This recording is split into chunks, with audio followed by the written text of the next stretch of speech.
Hello everyone and welcome back to One Nerd to Rule Them All, and in today's video we'll be talking about the MMIII wizard who helped save Middle-earth from Sauron's clutches. We are talking about Gandalf, formerly the Grey, later the White. So we have a lot to cover, so without further ado, let's get into the story. Originally called a Lorin, Gandalf was accounted as the wisest of the MMIII. The MMIII were ancient spirits created to help Valar, or the powers of Arda, or Earth, that first shaped the world. MMIII, like Valar, did not assign themselves in a fixed form, but instead they could freely change shape. Gandalf walked among the peoples of Middle-earth in an uncertain form for many years before being sent on the errands of Valar as one of the Istari, or one of the wizards. There were numerous members of the Istari, though many were not named. He was created by Uluvata, the supreme deity of Arda, before the music of Ainur, and was at the beginning of time amongst the Ainur and the Holy Ones who came to be. In his youth, he became one of the MMIII who served Manwë, Vardar, Imo, and Nienna. He was associated with light and fire, much like Vardar, yet his ways often took him to Nienna, from whom he learned pity and patience. He loved the elves but walked unseen amongst them, or wore the guise of an elf and sent them fair visions to their hearts that made them wiser. Throughout his life he followed the example of Nienna, taking pity on the sorrows of the children of Ilúvatar, or elves and men, and drawing those who listened to him out of despair. When the Valar decided to send the Istari to Middle-earth to counsel and assist those who opposed the Dark Lord Sauron, Manwë and Vardar included Olorin among the 5 to be sent. At first, Olorin was nervous and described himself as too weak and afraid of Sauron. Manwë understood and told Olorin that such was a reason why he should go, to overcome that fear. Furthermore, the One Ring, containing much of Sauron's power, presumably still existed somewhere. Thus, Manwë insisted that Olorin should go as the 3rd, but Vardar convinced him to send Olorin as the 2nd instead.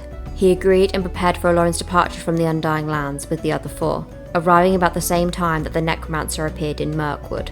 Gandalf arrived in Middle-earth during the Third Age. Like the other wizards, he took the shape of an old man. He was robed in grey and wandered about as a counsellor. At Mithlond, he was welcomed by Glorfindel, his friend from Valinor, who had been sent earlier on a similar mission, and Círdan, a shipwright who possessed Narya, one of the 3 elven rings of power. Círdan divined in Olorin and sensed a strength and power despite his appearance as a bent and aged man. Círdan gave Narya to Olorin with a prediction of his future struggles with evil and a promise that it would support and aid him in his labours. He then began his sojourn in Middle-earth, and over many centuries he walked among the elves as a stranger, learning from them and teaching them. Unlike Saruman, Olorin never took up permanent residence and never went to the east, apparently restricting his activities to the westlands of Middle-earth, where the remnants of the Dunedain and the Eldar remained to oppose Sauron. He was known by many names during the long years he wandered. Elves named him Mithrandir, the Grey Pilgrim, while the men of Arnor coined him Gandalf, which became his most common name. He was also known as Incarnus in the south and Tharkun to the dwarves. He later revealed himself as one of the Istari, and eventually became known as not only the wisest but also the most powerful of them. A legend tells that Gandalf had been given by Yavanna, the elf stone of Erendil, to bring to the peoples of Middle-earth as a token that the Valar had not forsaken them. He gave this to Galadriel, bearer of one of the 3 elven rings, and mighty among the Eldar, who prophesied that she would in turn pass it on to one who would be called Elessar. Around the year 1100 of the Third Age, the Istari and Eldar discovered that some evil entity resided in Dol Guldur in Mirkwood. While some thought a Nazgul had returned to torment the world, or some knew evil was arising, Gandalf began to suspect that perhaps Sauron himself might have returned. As in the next 200 years, evil continued to grow and spread, as well as the source that directed it. Gandalf went to Dol Guldur in 2063 of the Third Age to discover its secret. However, the necromancer fled upon Gandalf's arrival, preventing Gandalf from identifying him. After Gandalf's incursion, the evil there seemed to desist, and its absence allowed for some centuries of calmness. That peaceful period was known as the Watchful Peace, and lasted for almost 400 years, but the Nazgul had used that period to prepare for Sauron's return. In 2460 of the Third Age, realising the returning evil, Galadriel formed and reunited the White Council 3 years later, composed of 4 members: herself, Gandalf, Saruman, and Elrond, the half-elf who was the bearer of the other of the 3 rings. Galadriel wished Gandalf to be the chief of the council, but he refused the position, wishing to set down no roots and to maintain his independence. Saruman took this place instead, because of his vast knowledge and skills. However, he later grew jealous and afraid of Gandalf, which was one of the reasons for his future betrayal. During his wanderings in Erebor, Gandalf met and befriended the isolated and selected people of the Hobbits in their country of the Shire. During the long winter of 2758 of the Third Age, Gandalf came to their aid. It was then when he witnessed and admired the pity and courage that the humble hobbits reserved in their hearts. He then passed onwards, but nevertheless would return to the Shire occasionally and participate in the Midsummer's Eve party of the Old Took, where he impressed young hobbits with his fireworks and his stories about dragons, goblins and princesses. He was thus known to be, quote, responsible for so many quiet lads and lasses going off into the blue for mad adventures, end quote. He also met a relatively adventurous hobbit named Bilbo Baggins, although he was in fact far from adventuresome. When King Thrain II, a dwarf of the royal line of Durin, disappeared on a journey to Erebor, Gandalf looked for him. At some point after 2845 of the Third Age, he entered the abandoned city of Khazad-dûm during this search. After this proved to be in vain, the wizard exited through the doors of Durin. However, this experience did not help him on how to open the doors from the outside. In 2850 of the Third Age, his quest led him once more to Dol Guldur, this time in secrecy. He found Thrain in the dungeons, who gave the wizard his last possessions, the map and the key to Erebor. Most importantly, he found out that the necromancer was not a Nazgul, it was Sauron himself, and he'd taken the last of the 7 rings from the Dwarf King. Sauron was gathering the remaining rings of power, and possibly searching for his lost One Ring. Gandalf escaped Dol Guldur and returned to the White Council. After relaying his discoveries, he urged the council to attack Sauron whilst the One Ring was still lost, and while Sauron's power was not yet restored. But Saruman said it would be better to watch and wait, that the One Ring had long ago rode from Anduin to the sea. The majority of the council agreed with Saruman. Elrond privately later told Gandalf that he had a foreboding feeling that the ring would be found, and that the war to end the age was coming. Indeed, Elrond added he feared that it would end in darkness and despair. Gandalf encouraged him, saying there were many strange chances, and that help oft shall come to the hands of the weak. Gandalf did not yet realise that Saruman now wanted the ring for himself, and he was secretly searching for it along the banks of the river Anduin. As time went on, the wizard became increasingly troubled by his knowledge of Sauron's resurging strength. He knew that Sauron was already plotting a war from Dol Guldur, and that as soon as he felt strong enough, he would attack Rivendell. Unfortunately, the only power left besides Rivendell to resist an attempt from Mirkwood to regain the lands of Angmar were the isolated dwarves of the Iron Hills. Over the years, Gandalf became concerned about the weak state of the north. Smaug the dragon had destroyed both kingdoms under the mountain, and the town of Dale, and the wizard feared that Sauron might use the desolation around Erebor to regain the northern passes into the mountains and the old lands of Angmar. Gandalf knew the exiled dwarf king of Durin's folk, Thorin II, planned to battle against Smaug, but he knew it would not be enough. In 2941 of the Third Age, while staying the night in Bree, Gandalf happened across the Dwarfen King. Thorin initiated conversation. He'd been having a strange feeling urging him to seek Gandalf. The same was intrigued, for he had thought to seek Thorin as well. They found they were taking the same road for a while, Thorin passing through the Shire on his way to Ered Luin, and they both agreed to travel together. Thorin wanted advice, and Gandalf in turn wanted to discuss the dragon Smaug with Thorin. Ultimately, Gandalf concocted a plan wherein Thorin could destroy Smaug and recover his family fortune, albeit with a burglar of Gandalf's own choosing. Feeling that a hobbit should be involved, Gandalf remembered Bilbo Baggins. At first he found only Holm and Cotton, as Bilbo had left for the occasion of the Elven New Year, something that persuaded Gandalf that Bilbo was the right person for the job. He visited Bilbo later, bringing along the kinsman of Thorin. In the end, Gandalf convinced the reluctant Baggins to become a burglar for Thorin. Gandalf then accompanied Thorin in company to Rivendell. During the journey, Gandalf was instrumental in saving the travellers' lives from several calamities. He saved them from a trio of stone trolls, and later obtained the legendary sword Glamdring from the Troll Horde. Gandalf bore it thenceforth. He also helped Thorin and company through the Misty Mountains, when unknowingly they camped at the front porch of a goblin town. The Northern Orcs captured the whole company except Gandalf, who surprised them much later, killing the Great Goblin, and then leading the dwarves to the Goblin Gate. It was during this time that Bilbo obtained a magic ring. Bilbo initially claimed he won it from a creature named Gollum, while the company was under the Misty Mountains. The ring conferred invisibility on Bilbo when he wore it, and he kept it a secret from Gandalf for some time. On their escape out, the company was saved by the Eagles of the Misty Mountains. Gandalf once had healed the Lord of the Eagles from an arrow wound, and thenceforth they became friends. The Eagles picked them up from the Great Shelf, and the next day then dropped them off at the Carrock. Gandalf then sought the hospitality of Beorn, presuming him to welcome and host the whole company in his hall. But then he left for a quest prior to its completion. After leading the company to the outskirts of the Forest Gate, he gave them some final advice before they entered Mirkwood, and went to attend other obligations. The White Council had met under the gravest of circumstances. Sauron's power was returning, even without his ring. Gandalf at last convinced the council to attack Dol Guldur, at which even Saruman agreed, as by now he feared Sauron as a rival and wished to delay his search for the ring. Gandalf joined his peers in assailing Dol Guldur, ridding Mirkwood of the necromancer's presence. He fled to Mordor, in his long-prepared stronghold of Barad-dûr. When he was able to finish his task, news about what happened to Thorin's company in Mirkwood reached him, and realised that the instructions he had given did not help them. They had lost their way and vanished due to the encounter of the Wood Elves who had captured them. He was anxious to get back to them as soon as possible. Meanwhile, Thorin's quest was successful. Erebor was retaken and Smaug was killed. But when Gandalf finally arrived at the area, he found the dwarves of Erebor and the Iron Hills preparing for an attack by the Lakemen and the Elves of Mirkwood. He was with Bard and Thranduil, who thus revealed his presence, trying to reason with Thorin. When the attack was beginning, Gandalf halted them, to warn that the orcs and wargs were coming to claim their treasure. He invited Dane Ironfoot for counsel, and soon dwarves, elven men formed an alliance and defeated the orcs of the Misty Mountains in the Battle of the Five Armies.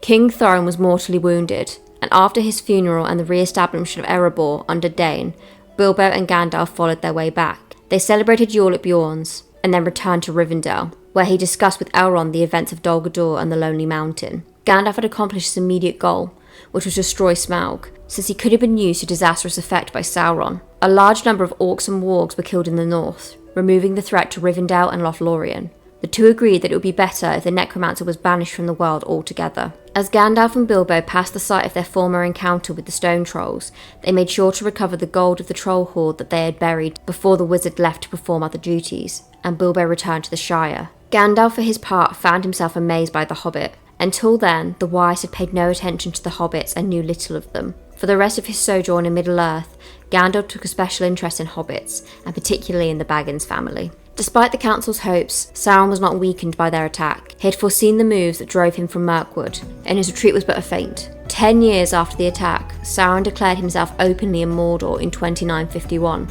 and rebuilt his fortress of Barad-dûr. The White Council met one last time in 2953 to debate the fate of the Rings of Power. Saruman quietened his peers, claiming to have the knowledge that the One Ring was lost in the Sundering Seas. After their meeting, Saruman, jealous and afraid of Gandalf, set spies to watch all his movements.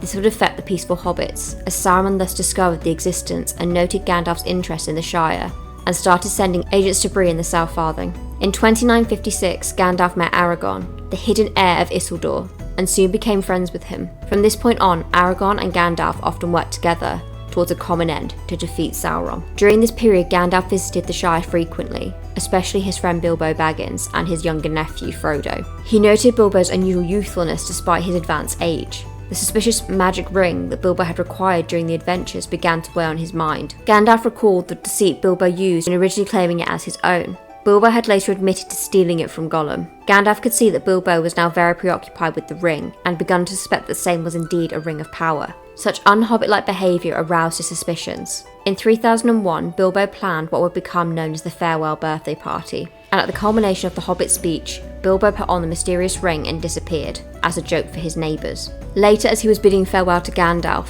who had known about his plan to leave, Bilbo began to change his mind about leaving his ring to Frodo, as he'd earlier agreed. When Gandalf tried to persuade him to leave it, Bilbo became hostile and accused Gandalf of trying to steal the ring for his own benefit, which he referred to as his precious. Horrified by Bilbo's outburst, Gandalf stood on his full height and projected his power, frightening the Hobbit. This brought Bilbo back to his senses.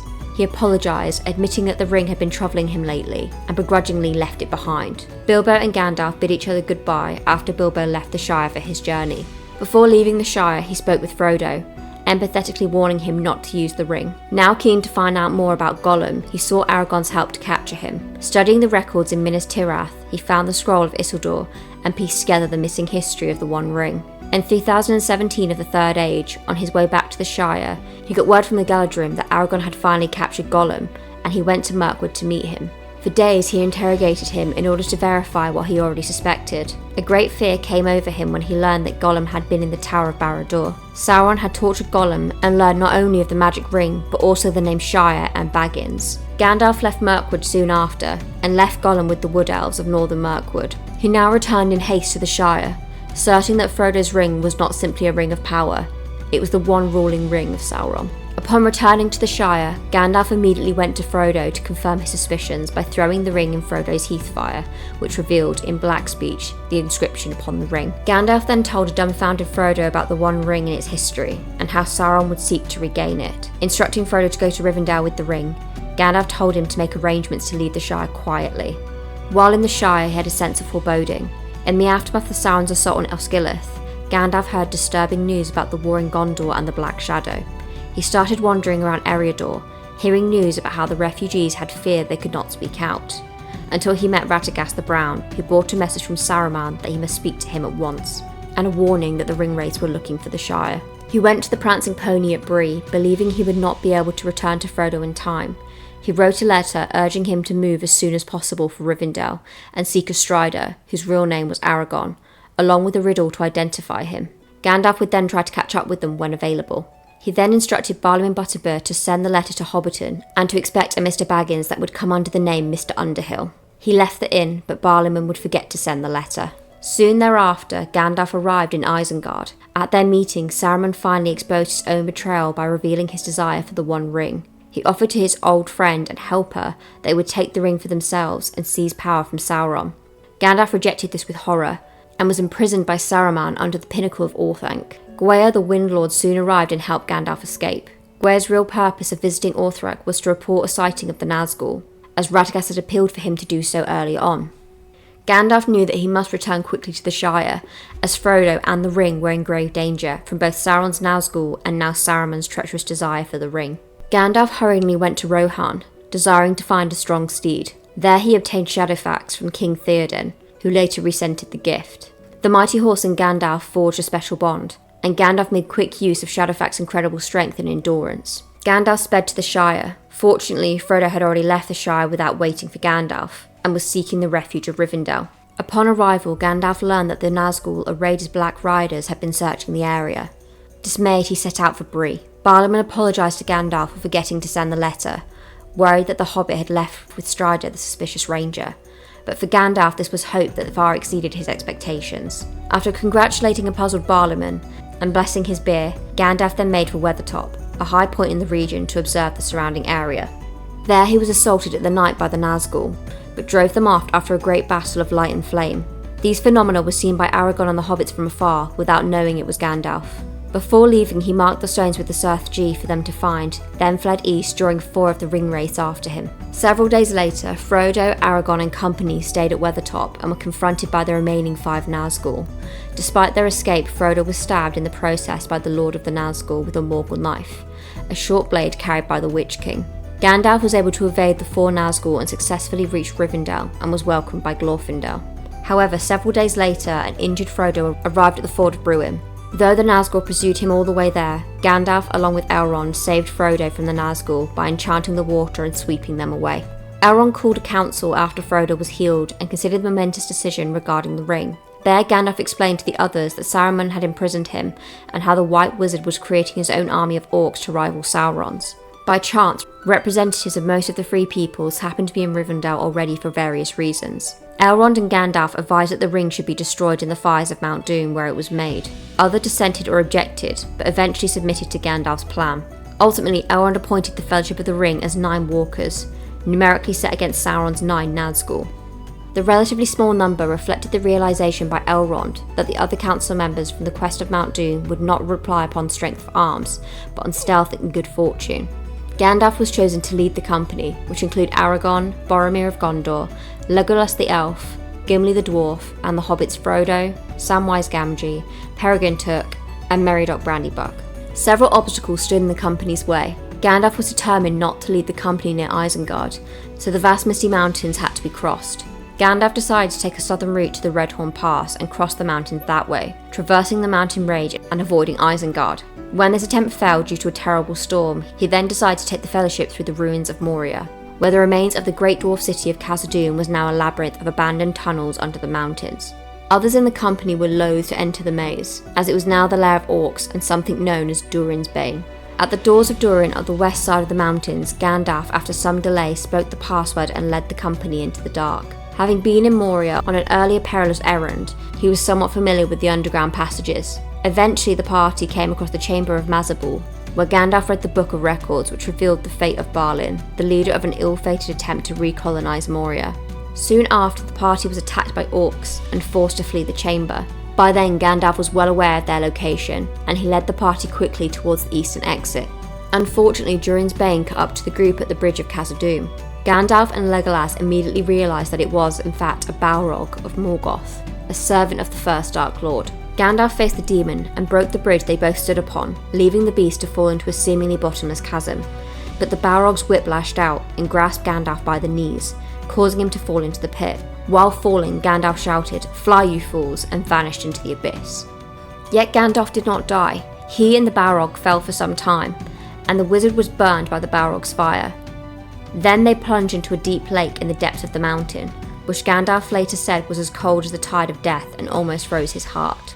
They fought in the water until finally the Balrog fled into dark tunnels, where the world was gnawed by the nameless things, older even than Sauron. Gandalf pursued the creature until it led him to the spiralling endless stair, and they climbed it until they reached Durin's tower in the living stock of Zirag-Zigil, the pinnacle of the Silvertine above the clouds. There they fought until at last Gandalf threw down his enemy, and the Balrog broke the mountainside as it fell. Then darkness took Gandalf, and he passed away. His body lay at the peak.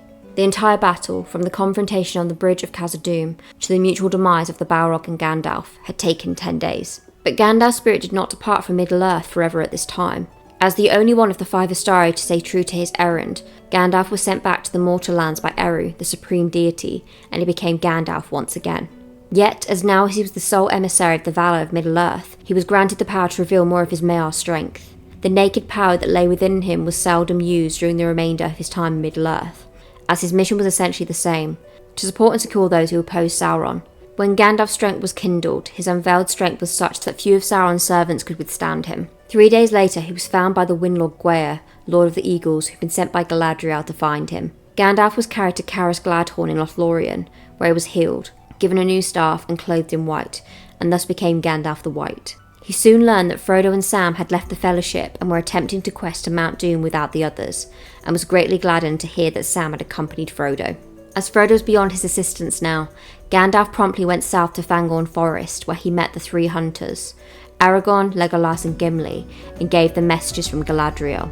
Then he called forth Shadowfax and rode with them to Edoras. There he found that Sauron's spy Grima Wormtongue had deceived King Theoden into hopeless impotence. Gandalf quickly deposed Wormtongue and encouraged Theoden to ride west to war with Saruman. If Saruman conquered Rohan, Gondor would be alone with enemies on all sides. At Gandalf's encouragement, King Theoden went west to Hornburg, where he was quickly besieged. Gandalf then searched for Erkenbrand and the scattered forces of the West fort, which he later found and led to the deep, thus breaking the siege. Meanwhile, the Ents, along with and presumed by the hobbits Merry and Pippin, moved against Saruman and sent horns against the orcs, resulting in the utter ruin of the outer walls of Isengard and the complete annihilation of Saruman's orcs. After the battle, Gandalf went to Orthanc with Theoden, Aragorn and a small group. There, Saruman rejected Gandalf's offer of forgiveness with contempt. Gandalf then broke Saruman's staff and cast him from the Astari Order and the White Council. Gandalf imposed a strict watch on Isengard by the Ents and thus advised King Theoden to ride to Gondor's defence as soon as possible. The wizard's mind had already turned to Gondor and the coming climactic battle in the east. As a reward for Pippin, who had foolishly gazed into the Palantir, Gandalf took the Hobbit with him to Minas Tirith, the last bastion of the West. Soon after arriving, Gandalf confronted Denethor II, the ruling steward, and learned that he was near despair over the death of his eldest son, Boromir. Pippin entered the steward's service in payment of the debt that he and Merry owed, the death of Boromir. Ostensibly, they were allies, but the steward treated Gandalf with a scorn and suspicion. When Faramir, the steward's youngest son, returned from Osgiliath and was attacked by Nazgûl, Gandalf, upon Shadowfax, drove them away by revealing the power within him. Later, Faramir told him that Frodo and Sam were still alive and headed towards Mordor. Minas Tirith was soon besieged by the vast forces of Mordor, led by the Witch King of Angmar. Faramir had received a wound from a poisoned dart in his retreat from Osgiliath, and lay near death inside the tower. Still, Gandalf encouraged the men of Minas Tirith to have hope, and dispelled the fear of the ringwraiths by his very presence. But Sauron's catapults had flaming bolts upon the city. Soon the first circle of the city lay burned, unchecked. Denethor now lost all heart as the city burned, as his only remaining son hovered near death. He abandoned his leadership of the city. Gandalf then took it upon himself to direct the defences in cooperation with Prince Imrahil of Dol Amroth. When the gigantic ram ground destroyed Minas Tirith's great gate, the Witch King then appeared in the midst of the blasted gate upon a black horse and threatened Gandalf with death. But Gandalf did not move. Seated upon Shadowfax, he defied the mightiest of Sauron's minions. However, the standoff ended inconclusively. Hearing the horns of the riders of Rohan, the Witch King departed. But Gandalf did not pursue his foe. for Pippin brought him news that Denethor was about to commit suicide in the Houses of the Dead, burning himself and his son Faramir on a pyre like the heathen kings of old. Gandalf rushed to stop this madness and was able to save Faramir, but not Denethor, whose despair and grief had overcome his mind. Gandalf also learned how it was that Denethor's will had been broken. Denethor clutched a Palantir in his hands as he burned. Clearly Denethor had been using the stone's special properties for some time, extending his vision far beyond those of men's eyes, but also wrestling the thought of Sauron. And even though Sauron had not completely overwhelmed Denethor's mind, his courage was daunted by knowledge of the vast might of Mordor. Thus the shadow entered the capital of Gondor. Nevertheless, against all hope, the siege was broken. Eowyn of Rohan and the Hobbit Merry defeated the Witch King, whose last wail was heard by many as he was reduced to impotence. Soon after, Aragorn arrived with a large valet of men from the southern Thief along a capital Corsair fleet from Umbar. The forces of the men of the west then utterly defeated Sauron's attack against Minas Tirith, relieving the city and killing virtually all of the invaders. Gandalf's carefully laid plans and words of wisdom, along with acts of heroism, were not seen since the Elder Days. In Minas Tirith, Gandalf selected by Aragorn, Imrahil and Eomer, the captains of the West, to be their leader in the coming final battles. This would be the culmination of Gandalf's efforts in Middle-earth. Fully aware that the West would stand or fall on the outcome of Frodo's mission, he advised the Lords to launch an attack against the Morannon, thereby drawing Sauron's eye away from Frodo's likely location. This plan surely would result in a catastrophic loss from an outnumbered army, but it gave Frodo a chance to achieve the quest of Mount Doom. Led by Gandalf and Aragorn, the army of the West marched north, pausing occasionally to announce their coming and to dispatch small numbers of men to lesser tasks. Upon arriving at the Black Gate, the forces halted and prepared for battle. As they ordered their companies, the foul mouth of Sauron rode forth to parley with them. He revealed Frodo's mithril coat and Sam's barrow blade, and implied that their owner was captured and tortured. The emissary of Sauron then proposed that the forces of the West surrender. Gandalf, however, was undaunted, and seizing his friend's belongings, rejected Sauron's offer. In shock, the mouth of Sauron turned back towards the Black Gate, which slowly opened to reveal the vast army of orcs and trolls advancing on the Lords of the West. Sauron's trap was sprung. Yet Sauron himself became victim of Gandalf's trap. Unbeknownst to all, Frodo and Sam had succeeded in scaling Mount Doom, and even as the Battle of the Black Gate began, Frodo stood at the cracks of doom. But the power and law of the ring had finally overcome his will as he placed the ring upon his finger, claiming it as his own. Immediately the Nazgul were summoned by their lord, as he in terror realised his blunder. His enemies intended to destroy his ring. But Gandalf's foresight proved accurate again as the creature Gollum, who had been dodgingly following the ring-bearer, seized the ring from Frodo, and while celebrating his reunion of his precious, unwittingly fell into the fires of Alduin. The ring was unmade as the fiery mountain erupted. The Tower of Barad-dûr, the Black Gate, and the Tower of the Teeth began to collapse, their foundations crumbling. The ring race burned out like shooting stars, and Sauron was reduced to a mere shadow of malice, never to torment the world again. With Sauron gone, his forces scattered like frightened insects. The men of the West now set upon them with fury. Gandalf announced the success of the ring-bearer and the end of Sauron. His quest had been fulfilled. Seeing that victory was achieved, Gandalf then mounted on Gwaia the Eagle for a third time and set out to see if Frodo and Samwise had survived the tumults of Mount Doom. To his great relief, the two were found on the slopes of Alduin, clinging to life amid the volcanic eruptions. The great quest was over. In Minas Tirith, Gandalf and the remaining members of the Fellowship reunited at the coronation of King Elessar. Gandalf, at Aragorn's request, set the crown upon the king's head and declared, "Now comes the days of the king, and may they be blessed while the thrones of Valar endure." Thus Gandalf ushered in the new age of men. After the coronation and wedding of Aragorn and Arwen, Gandalf left with the rest of the remaining Fellowship on their journey home. For Gandalf, it was his last long journey in Middle-earth. His errand had been fulfilled. Sauron had been defeated.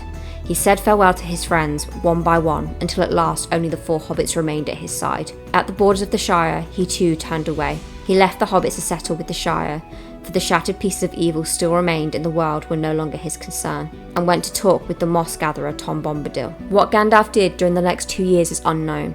It is possible that his long talk with Bombadil was just that. At any rate, on September 29th of 3021, he met Frodo at the Grey Havens, ready to take a white ship over the Sea of Ammon. He wore Narya openly on his finger, and Shadowfax was beside him, perhaps even on the ship with him. His mission was over, and his homecoming after more than 2,000 years was nigh. He bade farewell to Samwise, Merry and Pippin, the later two who would be forewarned of the passage, then boarded the ship besides Frodo, Bilbo and Elrond, and was never seen again in Middle-earth. The ship passed west upon the sea, and took the hidden straits to Valinor. Gandalf became a Loren once more. There, presumably, he dwells still in the gardens of Imro. Alorin, the wisest of the Mayor, and the sole Istar to remain true to his mission, has successfully kindled the hearts of the free people of Middle-earth to overcome the evil of their time.